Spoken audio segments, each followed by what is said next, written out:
Hey everybody, welcome back to the channel. So, just came from a car show with Astro Roof and with my R8 over there. And everything looks good, runs good. Check it out.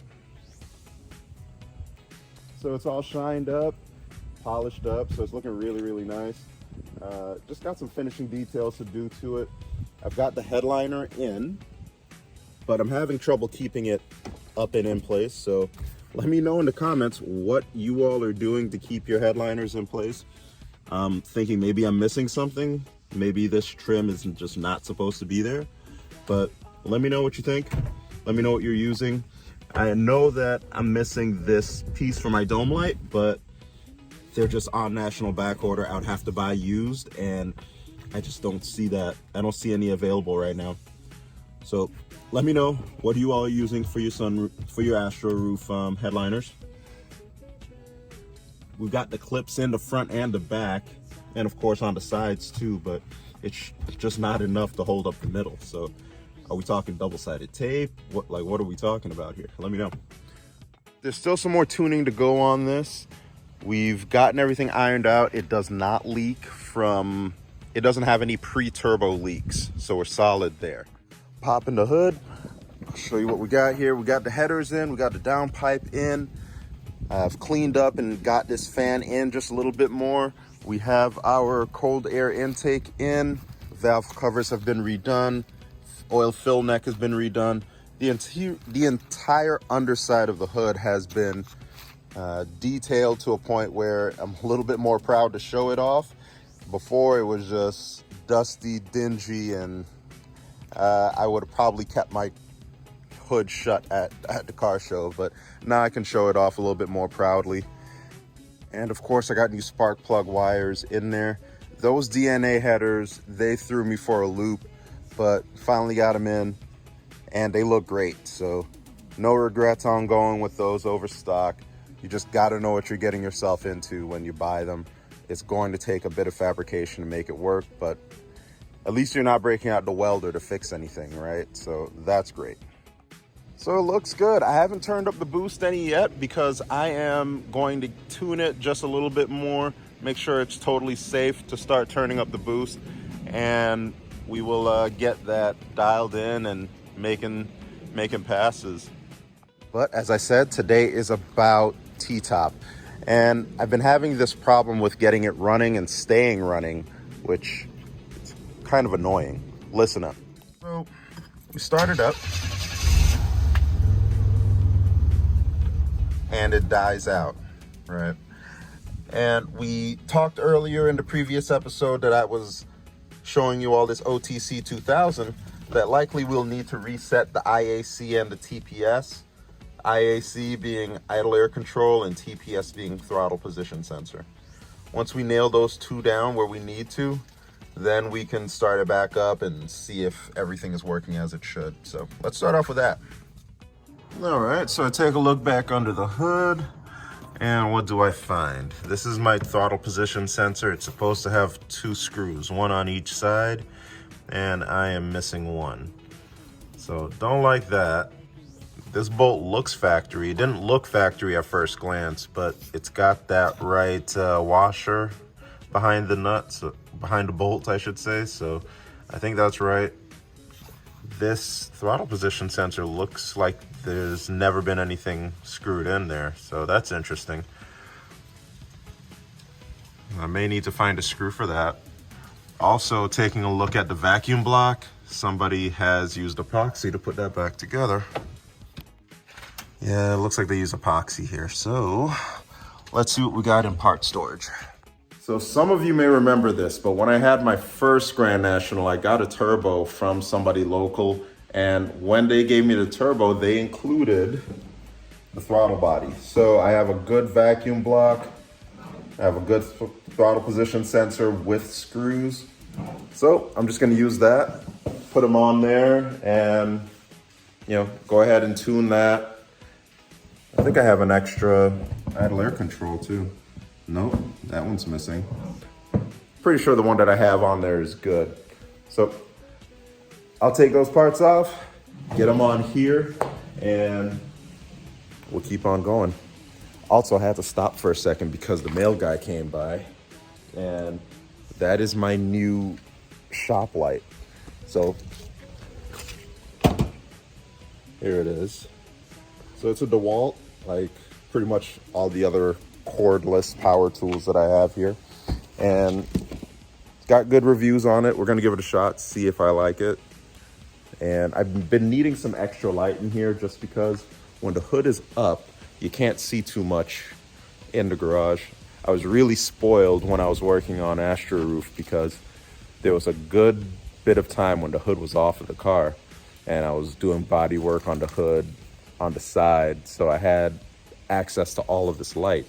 But now that's just not the case. It's so dark underneath here. So looking forward to getting my shop light out of the box and hooked up, and I'll use that with some other options to keep some light on these Buicks. I need to be able to see everything that's going on here if I stand a chance to get this thing running and fixed reliably. Oh yeah, it's the middle of the day, but that looks so much better than before. So this works really well. And I think this battery is on low, so I'll get that charged up, but I can see this so much better than I could before. Removing of these vacuum blocks is real easy. We'll just take an 8mm to it. Be careful, there is a gasket underneath it. You want to make sure that everything looks complete. And this doesn't look all that good. It's pretty firm, pretty hard, pretty brittle. We'll see what it looks like on the other side, but this is what we're really after, so I'll clean that up in a moment. On this side, we'll need a Phillips head, so we'll switch this out. And we'll go ahead and loosen these up. So nice and easy. The washers do separate from the screws here, so take your time, be careful, don't lose anything. And it's important that you get the orientation just right, because as you can see, when you're opening the throttle blade, this remnant here, it goes in a certain direction. It goes like that, right? So you want to be able for the TPS to read it by getting it behind that point. So because of the position that it's in right now, I don't want to disturb it. So what I'm going to do is I'm going to put in one of the screws right now, and then I'm going to take the other one out so I can have a matching set. Hopefully the thread pattern is the same. Okay, feels good.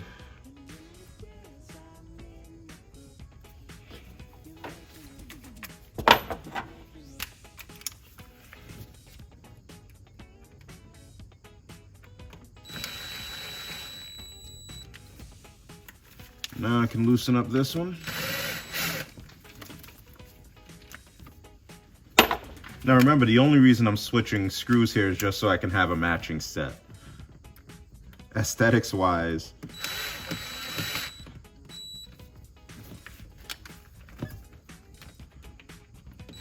otherwise I wouldn't really have cared.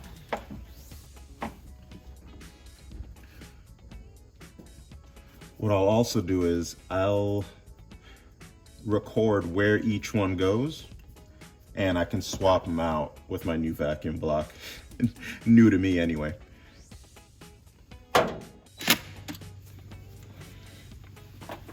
Doesn't take much, so don't break it.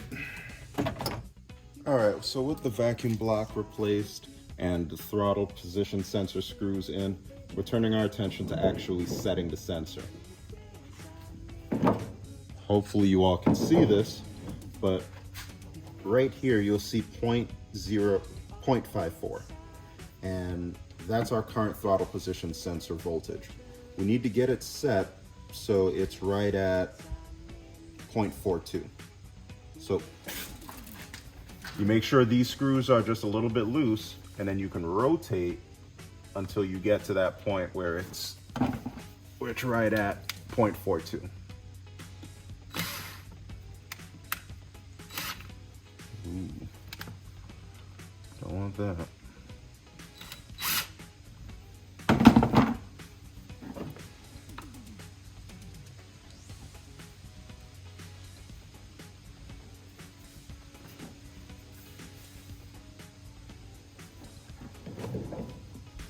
Let me continue to mess around with this until I get it closer. Hey, Bo. Look who came to visit me. It's one of my neighbor's dogs. Yeah, he wants nothing to do with me.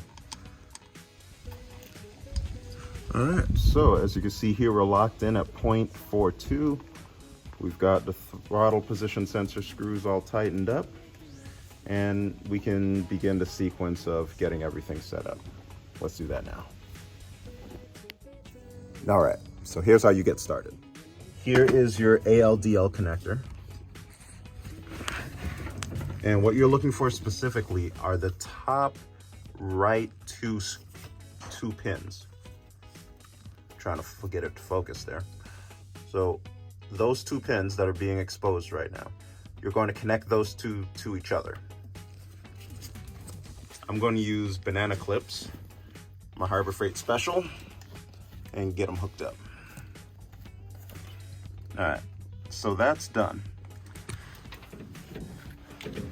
And now you can turn the ignition on, but don't start it. Your key is, if you look here and you see your check engine light flash, that means you're on the right track.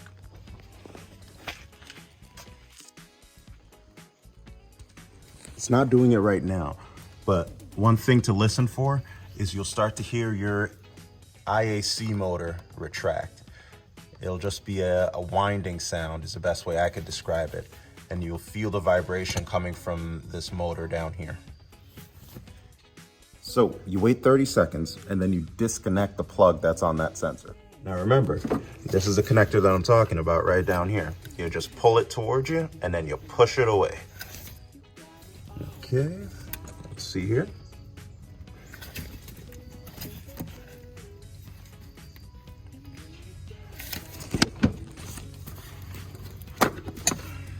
There we go.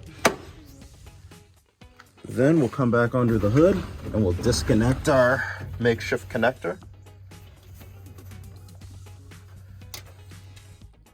And now we can start the car.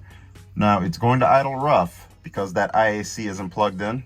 It's totally to be expected.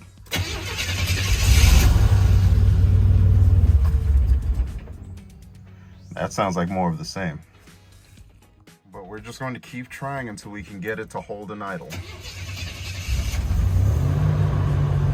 We got a little bit of throttle going on there. I'm going to slowly come off of it and see if it'll hold. It's going to be really hard to keep it running, but you just have to keep trying. One thing you can also do is just modulate that throttle just a little bit and get it to hold and idle.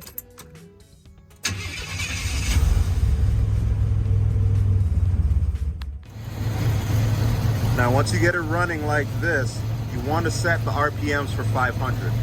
Right now, I'm bouncing between 825 and 925. Now, how you set the idle, you have to take a look right down in here between these two, and you'll see this screw right here. That's your idle set screw. So we'll get this on there, and we'll turn it down slowly until we get to 500, maybe 550. All right, so here we are. It's running a little bit more consistent. Granted, the RPMs are still a little too high. What I did was I shut everything off. I cleaned out the mouth just a little bit. And now I'm gonna lower that throttle position set screw down to, I'd say, 500 to 600 RPM.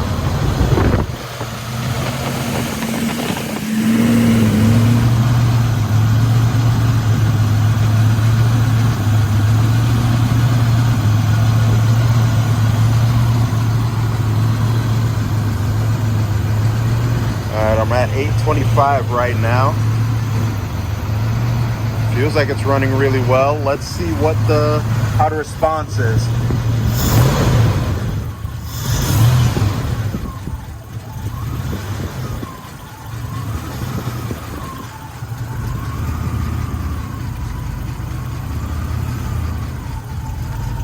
Okay, you see we're at 425 right there, so we're gonna bump it up some. shocking that these cars can run at 425. Let me get at it before it cuts off. Bring that up to about 550. Okay, it's starting to respond.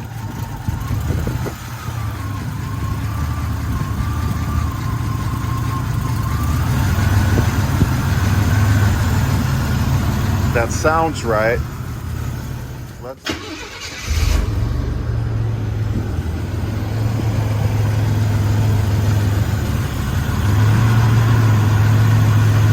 All right, so after resetting the TPS and the IAC, here's what startup looks like. Startup sounds good. Shifting into drive sounds good, but taking off, it's got a little bit of hesitancy, right? So I want to address that, and it feels like it's a vacuum leak. Let me break out the smoke tester and see if any leaks appear. All right, so here it is. Got my smoke tester hooked up. I've gotten it routed to right there. That is at the check valve location where it splits off and goes to this vacuum reservoir. And of course, the vacuum reservoir feeds the AC system. So we will test from there and see what we got.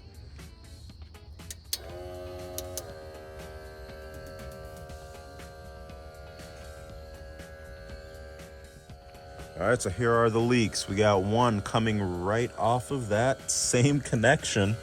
We got two coming off of the AC or the heater valve. What else we got?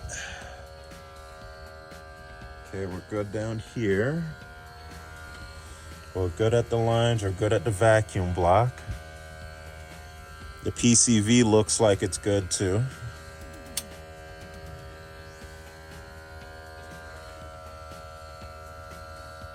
And this feels brittle as all heck, so we'll probably cap that off as well. Maybe what we can do is we can even cap it off here because this is the supply. We'll cap it off there and we'll retest.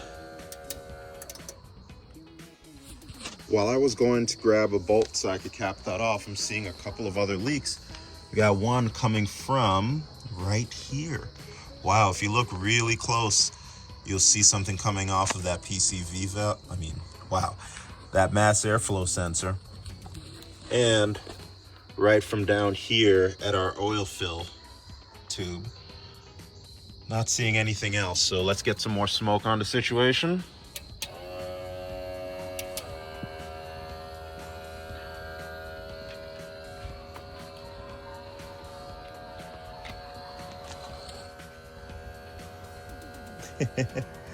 I gotta reconnect that, hold on.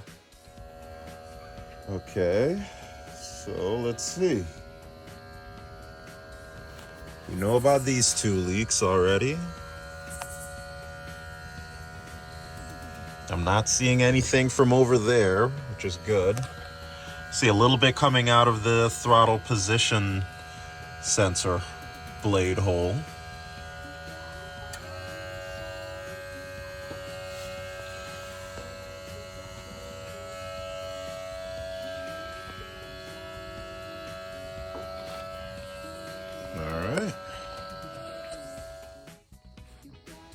So I didn't take care of the MAF sensor or the oil fill tube yet, but I will.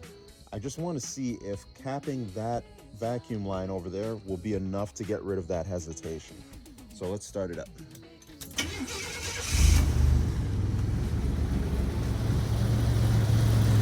Okay, everything looks good here. Let's try it.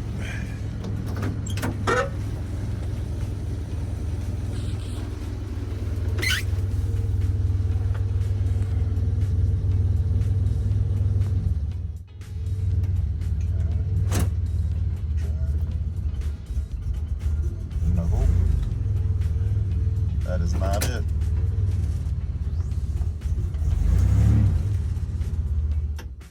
Well, there you have it. We made some progress on T-top. Only time will tell. Over the next couple of days, I'll do a few more cold starts, make sure that it can start up on the first try and it's holding it. If not, we'll have to go into ignition and fuel and see what's going on there. That's the root cause. Still trying to iron out what's going on with that hesitation.